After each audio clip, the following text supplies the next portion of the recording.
Welcome to Yeet Check. Get your shoes on. The game is about to begin. And boom! We're live. Before we start this episode, Matthew, my man, I need to add one thing to the set.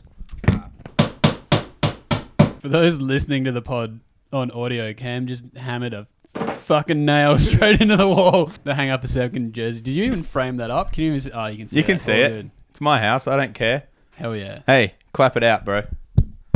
Clap it out. Oh, my God. Clap it out. We did it. What a journey. What a ride. The last bloody 24 hours. Hey? Crazy. It all started on TikTok, let's be honest. We had a video that went, not too bad. Not too bad. We make a film out of it. We put it on TikTok, right? It gets 2,000 views. We get excited about it. Yeah, 2,000 is a lot for us. Wow. We make a video about celebrating the fact that we made 2,000 views. As we said, and we said, at the time we were on 24 followers. And we're like, hey, TikTok, the people of TikTok, help your bros out. Get us to 100 followers. 100. That's all we wanted. Holy shit. The boys and the girls went, no! They went, fuck that. We're now on 4,000 followers. How the fuck did that happen? The video got 60k views. Far out. I'm nervous because we did say how, yes, we're reaching the top. However, this is too much, too fast, too young. We've hit the ceiling and just... We're like Charlie in the Chocolate Factory at the end.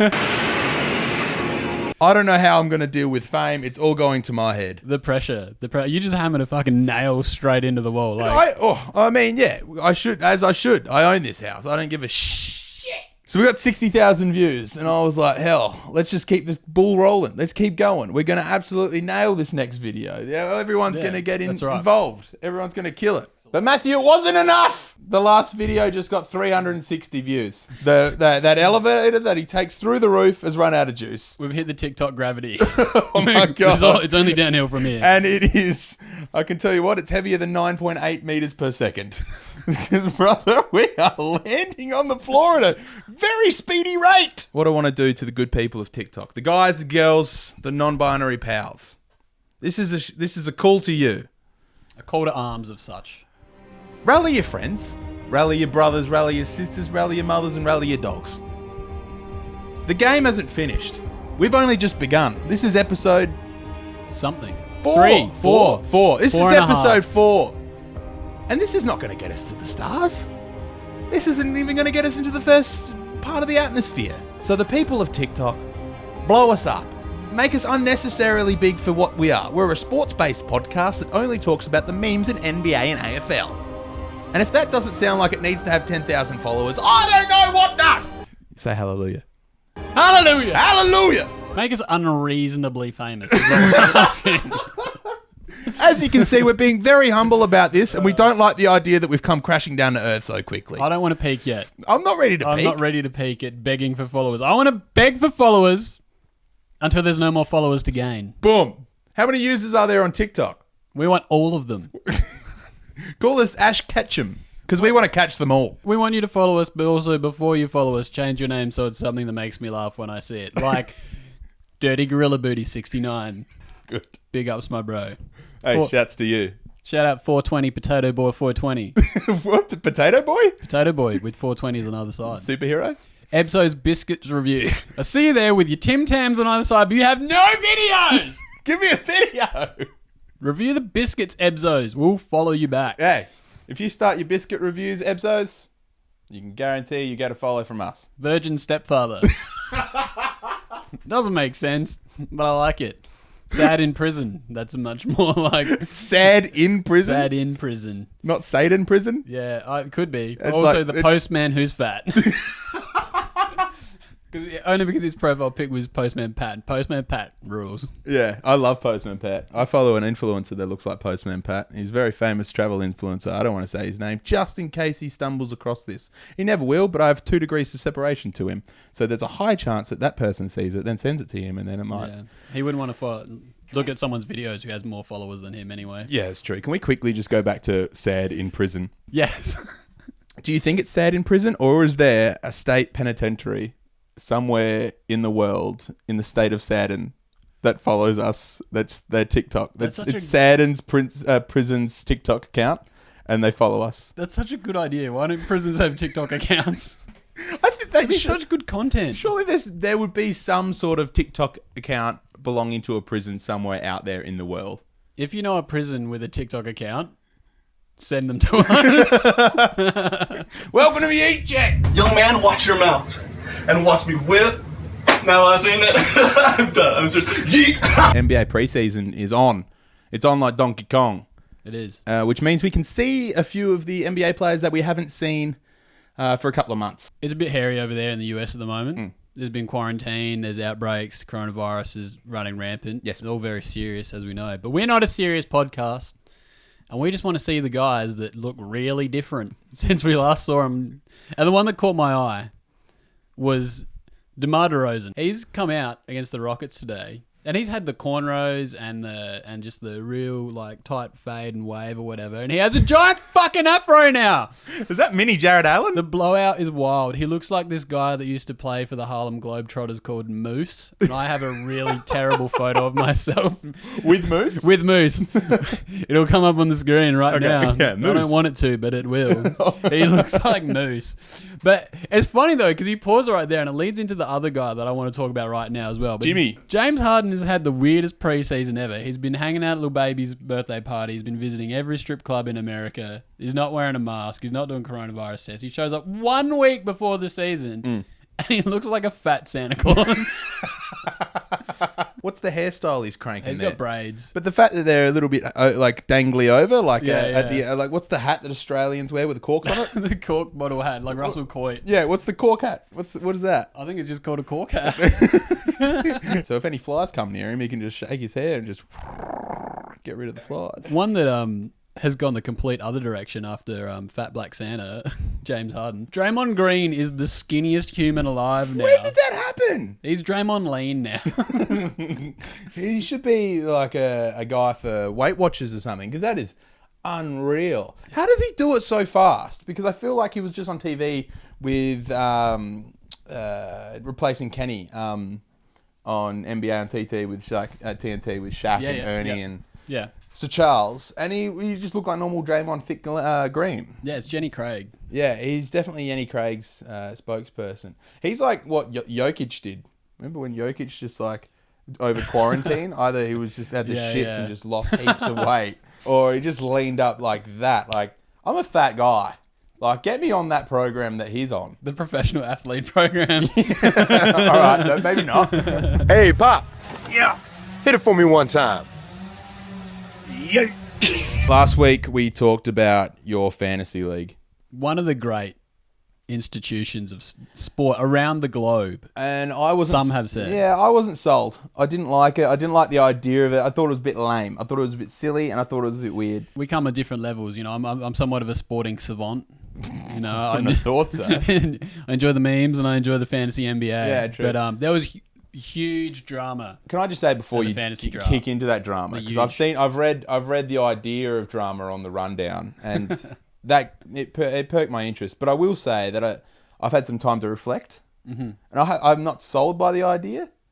But one of your friends DM'd you and said, "I'm not a fan of Cambo doing that." No. Calling out the fantasy. No. He's obviously Outrage. he's obviously a big part of it, and he's not happy. He's 10% of the league.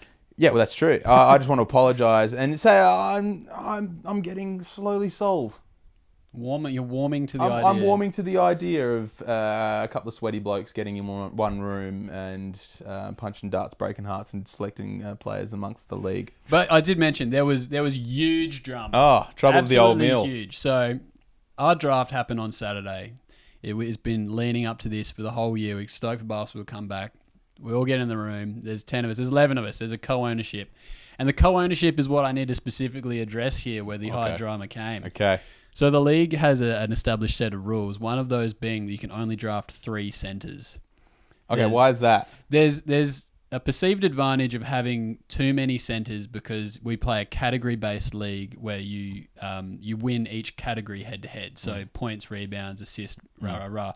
Big men are particularly good Because of rebounds. multiple categories. You can rebound, they can score, they have good field goal percentage, and they can block and steal. So there's a limit on it. They're nice stat patters. The drama came out in that one of the co-owners, my good friend Dylan, fella Phoenix Suns, sunny boy of mine, close to my heart. Yes. He asked me as he headed to the table to grab his sticker, he said, how many centers do we have in the league this year? And I said to him, 3.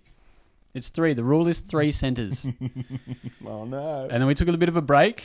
He'd picked Nikola Jokic and Joel Embiid back to back for his first 2 picks. He had 2 already. Burnt too quick. And then he added a third. Yes. Was it Mason Plumlee? It wasn't Mason Plumlee. But then he's come back. He's grabbed the Christian Wood sticker. Oh, no! Christian Wood, in fairness, He does play a lot of power forward. Yes. But I said, I made the stickers. I said to him, mate, the primary positions are listed on the sticker. Yeah. If they're a power forward, he'll say power forward on there. Yeah. Christian Wood's sticker says center! That would be not 1. Yeah. Not 2. Yeah. Not 3. Yes. But 4 times. Oh, no. The center got stuck on the board. Deal. But the funny part was that nobody noticed until after the draft. No. So we went through the entire draft process, and then we have this sticker board and all that stuff, and then you got to enter it into the computer manually. Yes. And we've punched it into the computer, and then someone's gone, has Dylan got 4 centers? There was high drama in the group chat. People are calling for. Oh, no. For executions. Oh, my No, God. people were saying he needed to be kicked out of the league. Oh. People were blaming his co-owner, Callum, because he said it was his fault. Well, why was it Callum's fault? I don't know. They just blamed him. But there was, people saying that we suggested he got dropped down to the waivers because there's a priority in which you can pick up players that are free agents. Right, yeah, or, gotcha. you have to force to trade him.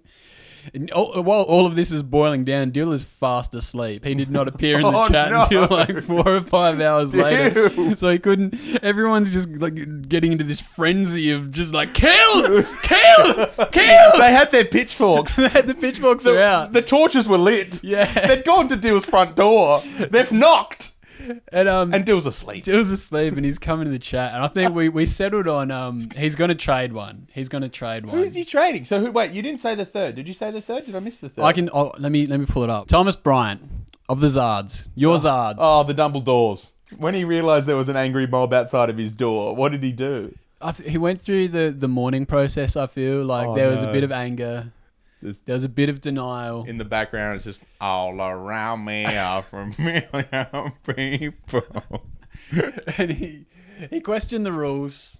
He said it's never been 3 centers, to which I said it's always been 3 centers. And also, didn't he ask at the draft? Yeah, that was the nail in the coffin. If he hadn't asked the question, exactly, he could have gotten away with. Would have been way more innocent. Could have gotten away with I didn't hear it or something. Yeah, he was the one. He specifically asked how many centers do we have before, and that was the pick before he picked his third and his fourth. So yeah, I'm sorry, Dill. You're gonna have to trade him. That's hilarious. And you're gonna get boned on the trade. So wait, he hasn't traded him yet? No, he's got to the start of the season. So that's the rule being he's got to the start of the season, which I'm really looking forward to the fact that trades, there's a lot of drama around trades as well because it goes to a survivor vote. So the trade gets processed and then everyone has the chance to veto it. So you can say Yaka's a good trade, or you can be that's not fair. I don't like it. I can't wait until we force Dill to trade his 4th center and then all of us say no, that trade's not fair.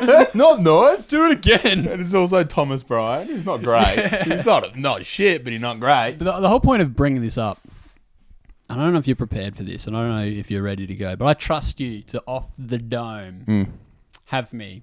The controversy in our league in the fact that we need to remove Dylan and Callum for cheating blatantly. Whoa. Opens up a spot for a new you're owner. Actually getting rid of him? I could be. What do you mean you? Are you I'm the league manager. Are you? I have the password. Whoa. I have the He-Man sword and I have the power. Tick-a-turn-it. I could delete them from the league and put you in their place. Whoa. So tell me you're entering a Cheese TV competition. Yes. To win a pair of... Ryan and Jade. To win a pair of the original Andrew Gaze basketball shoes. Yeah. In 25 words or less, Cameron, why should you be the 10th owner to take over the cheating team? Jesus, the pressure. I I mean, I'll speak in keywords as to not get over the 25 words. I take that really seriously. Speaking emojis. Yeah. I'm kind of, that sounds like those old toys that you turn upside down and.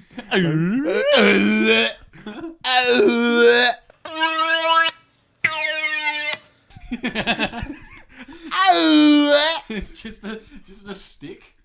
Like.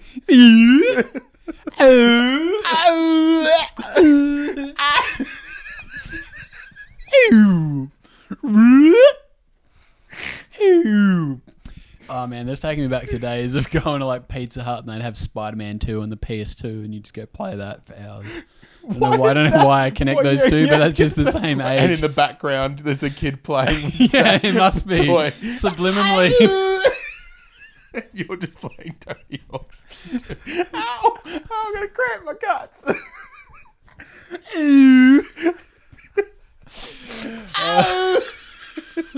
Alright, tell us in 25 noises or less why you should be in the fantasy league. You sound like Donnie from the Wild Thornberries. I thought I kind of sounded like Christopher Walken. But This watch. I'm sweating. Let it be known, by the way. It's not because we're hilarious. It's because it's hot in here and there's no airflow at all. There's too much spicy content in here. But also, it's because of the...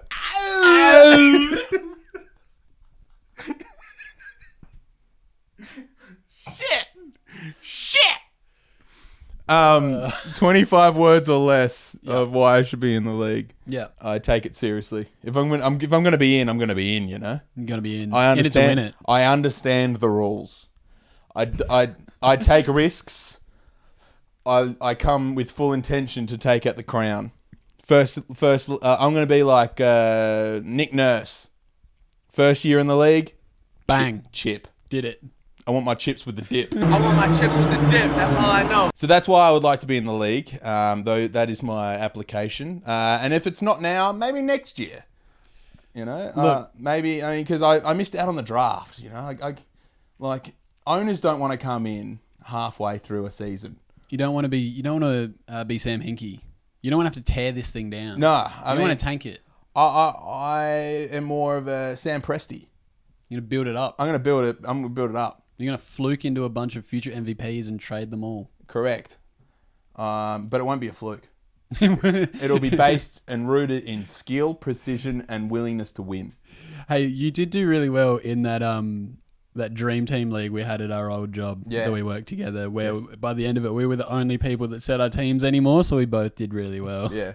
Hell yeah. So yeah. All right, well, that's it. The gauntlet's been thrown, and if Dylan doesn't trade Christian Wood before the start of the season, he's out of the league. Or if I was to go in, do I just take over the team? I just feel like and people are already off me from what I said last week. You know, some of the fellas, there's ruffles under their feathers. The feathers have been ruffled. Yeah. Don't fuck with a man's fantasy team. Yeah, I've jimmied some people, you know? I've really roughed their jimmies, or whatever the saying of the jimmies is. Rustled their jimmies. Rustled the jimmies. Is that it? I don't know, maybe. It sounds... I'm telling the story. Like it, potentially. So, it's not me politely declining, but it's like maybe... me aggressively declining. I will be the emergency sub only if required. Maybe Callum. With an M? With an M. See, I don't even know the guys. I don't even know the guys, you know? So, maybe next year. Maybe I can be the illustrious 12th. Tune in next year to find out if Cam makes it into the fantasy Long draft. play, but... The long con. Yeah. It's what? Yeet, yeah. You don't know nobody. Yeet, yeah. A couple of weeks ago, we talked about and began our fascination with one man. A very important man into our lives. Very important man into our Very lives. important. Almost too important. To the point where it's become an obsession, a fascination, It has become unhealthy on my part. Sure. It has. Well, I'd like to just make it known that the AFL draft went down. Did I say that? I don't know. I'm lightheaded from the last thing we did. And our man, Sweet Willie Philly. Sweet Willie Philly. Yeah. Sweet Bill Phillips. Sweet Billip Phillip. Sweet Chauncey Billip Phillips. Sweet Chauncey Billip Phillip. Was nominated in the AFL draft, and the draft happened. It occurred, and he got drafted. Pick trois. Yeah. Number 3. Numero trois. 2 picks too late. Yeah, that's true. Sure, Jamar Ugelhagen, overall consensus first pick. Not in our eyes, baby. Great name, but not a really great can name. he really roost? Is he actually the second coming of Nick Rewalt? Yeah, does he actually play a lot like Buddy Franklin? Yeah. Who cares? But can Will Phillips do whatever he does on the field because we don't actually know what position he plays? I mean, he's got Boomer Harvey's number at North Melbourne, so he must be good. And there it is. That's where our boy got drafted. Number 3. Kanga. Ruse. Oh my God. My boy's a North Melbourne guy. It's exciting. It's also very sad because North Melbourne are a shit team. But I mean, I feel proud. Yeah. I feel like a proud dad. Yeah, like an annoying dad seeing his son go off to play the game that he loves when we were never any good at the game. We put that video up. Yeah. Will Phillips commented on it. Yeah. And that's the only interaction I've ever had with him. Interesting. But I feel like a proud father. Mm. I feel like we spurred him on to the 3rd pick. We buzzed it. We created the hype. Oh my gosh. And isn't there hype now? There's moisture in the air. The air is moist. Yeah, it's moist air it's now. the spicy memes. Yeah, because people have got the meme sweats. Specifically in wherever North Melbourne's home ground is. Arden Street. In Arden Street, because they know that the dream is coming. They know the saviour. Billip Phillip is coming. And you said that we haven't had any interaction with the great guy. That's false. Been hiding some Sweet Willie Philly from me. I've been hiding the Sweet You've Willie been hiding the Sweet Willie Philly. It's been in the top shelf this whole time. Oh no, it needs to go in the fridge. There has been conversations between Will Phillips and myself, and that is the only thing I'll say. There will be no Zoom link today. Damn it. But you bet. I thought you were going to spring I a was surprise. building up, but it unfortunately cannot happen today. But in the near future, it may. And just know that as we're recording this, Sweet Willie Philly's at dinner. With I don't know who. Who knows? But don't you mind that the conversation's been had. And the keenness on his end has been felt. I'm genuinely excited for this. I haven't been excited for something like this in a long time. And you interviewed Alir when he came to a certain club. Yeah, I have a certain job that does certain things. It's been very obvious what you do. And I speak to certain people that play certain sports. Hey, listen to certain clubs, some of their personal intra-club interviews that they do, and a certain voice will be recognisable. This is true. And I'm not starstruck by any of them. Feel like you are, brother. But Sweet Willie Philly. Play it cool. Sweet Oh, Willie you're not Philly. actually starstruck? No, I'm saying I'm not starstruck. Oh, I thought you were being sarcastic. No, I'm genuinely not. Oh, right. Sweet Willie Philly, though. Yeah, high chance that he'll be on... Love that. Hey, wait a minute, Mr. Postman. Hey, Mr. Postman. So NBA free agency happened. Yes. And Goran Dragic signed with the Miami Heat. Yeah, that was great. He stayed there. It was great. I love Goran Dragic. The Dragon. That's gone. The Iron Shoulder. And there was rumors going around that Jimmy Butler threatened him into re-signing with the Heat, which like I saw and I was like, haha, like okay, like a bit of banter. Yes. And I've come across this article and I want to read you two direct quotes. A direct quote from Goran Dragic himself describing why he signed with the Heat, and then a follow-up from Jimmy Butler. And I want you to just give me your straight-up reaction. Okay. So they asked Goran Dragic, while he was vacationing in his late native Slovenia, as he was mulling over his options for free agency, like, you know, what convinced you to re-sign with the Heat? And he said, Jimmy told him, you better sign with the Heat. If not, I know where you live. I'm going to hunt you down and I'm going to beat you up. I feel like Jimmy would do that in the biggest like shit talk though. Yeah, because they asked Jimmy, they follow it up. Because that seems like a meme. And Jimmy said, I said, gee, we got to run this back. I'm going to punch you in the head. It's funny though with Jimmy Butler. He is like one of the most intense people ever. But have you seen that video of him falling out of a kayak? The high pitched scream on him though. Like this is a man that's like Goran Dragic. If you do not re-sign with Miami Heat, I will hurt you physically. And his kayak tips over and he's like, yeah!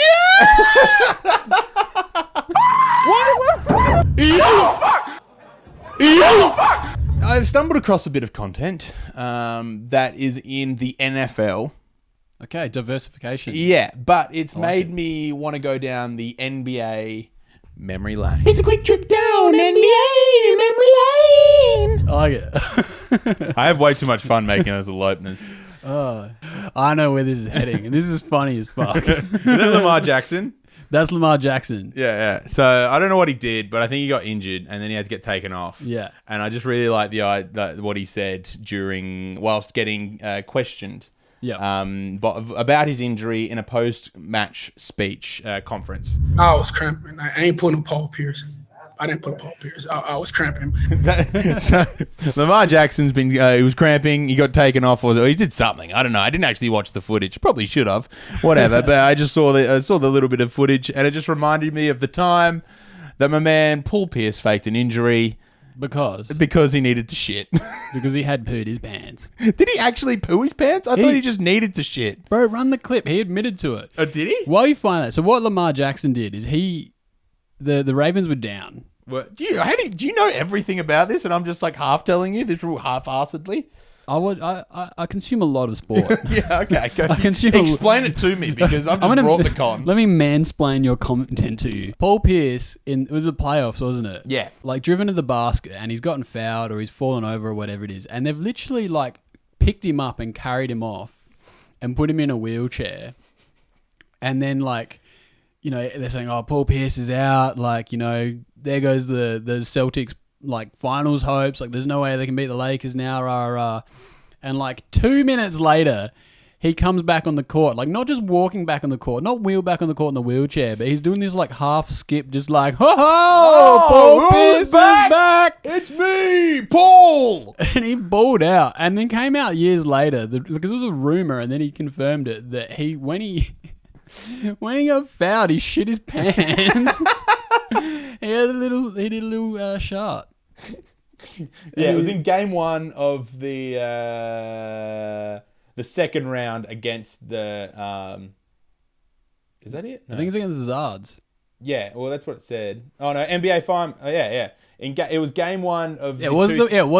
It was itself. game one of the 2008 NBA Finals. Pierce infamously left the court in agony with his Celtics teammates, carrying him around into the tunnel, and then dropping him into a wheelchair. And then just ran back out. Appeared to be so much pain he couldn't stand. Then less than 2 minutes of game time later, Pierce gleefully skipped. That's the exact description of it. Like he came back so hot.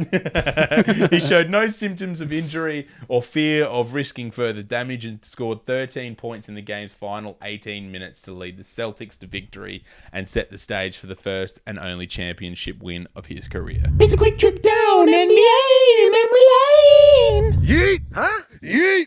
Yeet! Man, I ain't ate nothing. Yeet! I just told you I ain't had nothing to eat. There was things that we thought would be lost forever to the sport of basketball until fans come back. Yes. And mainly being like, you know, there's obviously like hit the road, Jack, when you foul out and you wave. Very as they good. Walk off a classic. You know, at the distinctive Holmes Dome. Here at the Clipsal Powerhouse. The biggest one is fans singing airball to people when they airball the ball. It's a classic. You earn it as a fan. And you deserve it as a player. And I was worried it was going to go. But when Pascal Siakam airballed the ball, this is what happened. The first 12 minutes. Shot clock's down to 4. Deep. 3. And you consider that to be an air ball, Kurt? I do. Yes. All right, second air ball 3 by Siakam here in the first quarter. You talk that nicked the rim. The net does not count. Well, it wasn't all air. It actually hit something. Did that play in the stadium? They played it in the stadium 4 times. Like, there's been funny ones, like in the bubble when someone missed a free throw. Like, there was the yeet. Yeah, that's right. Or there'll be like a womp womp or something like that. Like, the Hornets played a full stadium's worth of people screaming airball And it- 4 times. It sounds like it's not even just an NBA stadium. It sounds like an NFL stadium's worth of air balls. They've like layered it 3 times over, so there's not 17,000 people. real intense gang vocals just trolling Pascal Siakam. But like, it hits so much harder as well because there's no one Yeah, there. literally. So you know that one dude's just sitting at the scorer's table like, Doosh. hits the button, is like, you idiot. Air ball. I feel like And then again. Yeah, he just looks. And again. And again. Like, he's back on defense. They almost have the ball back and it's still going. Does that wrap us up? I think we're done. I think wraps it. we don't have Matthew, the disc golf, big cock, Caparazzo, Dr. guy. Iguana. Dr. Iguana. Dr. Iguana.